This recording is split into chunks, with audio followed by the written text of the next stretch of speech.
ఇక దీని ద్వారా జరిగేటువంటి కార్యక్రమం ఏంటంటే చాలా పకడ్బందీగా ఓ పద్ధతి ప్రకారం చట్టం పరిధిలోకి వాళ్ళని గుంజుకొచ్చి వాళ్ళని అరెస్ట్ చేస్తే కూడా అయ్యో అన్యాయం అనేటానికి కూడా లేకుండా ఛాన్స్ లేకుండా క్లియర్గా పబ్లిక్ లో చర్చ పెట్టి చట్టబద్ధంగా తీసుకొచ్చేసి బరాబర్ చేస్తున్నాడు ముఖ్యమంత్రి.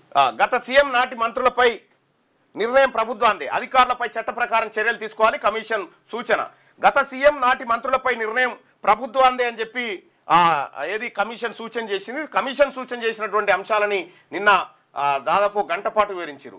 ఇక వ్యక్తిగత నిర్ణయాలు, ఆర్థిక అవకతవకలు, డిజైన్లు, నిర్మాణం, నాణ్యత లోపాలతో బ్యారేజీలకు నష్టం, అన్ని విషయాల్లో అప్పటి సీఎం కేసీఆర్ జోక్యం, మంత్రివర్గం ముందు పెట్టకుండానే మేడిగడ్డ పరిపాలన అనుమతులు, కాళేశ్వరంపై సమర్పించిన నివేదికలో జస్టిస్ ఘోష్ కమిషన్ ప్రెజెంటేషన్ లో మంత్రి ఉత్తమ్, కాళేశ్వరం బ్యారేజీలకు ప్రణాళిక, నిర్వహణలో అనేక ఆక్రమాలు, అవకతవకలు జరిగాయి. అప్పటి సీఎం కేసీఆర్ ముందుగానే ఓ నిర్ణయానికి వచ్చి మేడిగడ్డ వద్ద బ్యారేజీ నిర్మాణానికి పూనుకున్నారు.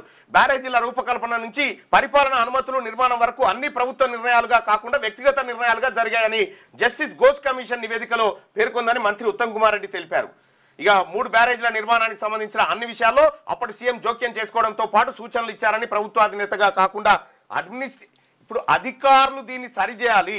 రాజకీయ నాయకులు తప్పు సూచనలు చేస్తే సార్ అట్లా కాదు ఇట్లా సరియాలి, అధికారులు కూడా ఇందులో పాల్గొని వాళ్ళు కూడా అప్పనంగా కాళేశ్వరం అడ్డం పెట్టుకొని మొత్తం కోట్ల రూపాయల వందల వేల కోట్ల రూపాయలు కొలగొట్టారు.